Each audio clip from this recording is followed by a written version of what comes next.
Tirana Mons, një hapësirë e dedikuar librit, u inaugurua në sheshin Nën Tereza, i cili siç deklaroi kryeministri Edi Rama është pjesë e një vizioni më të gjerë për transformimin urban të Tiranës. Rama njoftoi ndërtimin e një parkimi nëntoksor në këtë shesh, duke e vendosur hapësirën në funksion të qytetit. Ne duam të ecim përpara me projekte të mëdha masive, do të vendosim edhe këtë hapësirë në dispozicion të qytetit për parking nëntoksor, por jo vetëm kaq, po përgatisim një projekt shumë të bukur, të shohim si do të dalë. Kjo vepër artistike e arkitektit Chris Pritch është dizajnuar për të qenë i lëvizshëm në mënyrë që të zhvendoset dhe në hapësira të tjera.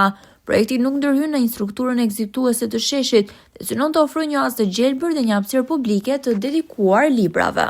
Ishte privilegj të isha pjesë e saj, është kënaqësi që të jem edhe këtu e të ndaj me ju këtë moment që është shumë i rëndësishëm për Chrisin, me sa duket, sepse ishte fiksuar ta sillte hënën në Shqipëri në vend që të çonte Shqipërinë në hënë. Do të qëndroj për një moment, për një çastu, pastaj do të lëviz, ndërkohë që ne do duam të ecim përpara me projekte të mëdha, masive, të cilat do ta vendosin dhe këtë hapësirë në dispozicion të qytetit. Mendoj që ka diçka interesante që duhet të shkoduar, sepse sa herë arkitektët ndërkombëtar mblidhen në të tillë numra në këtë qytet, Shqipërisi duhet të luajë një ndeshje futbolli.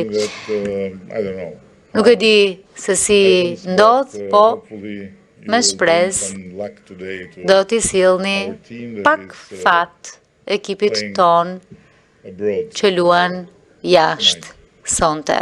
Ju lutem, sillni më shumë libra.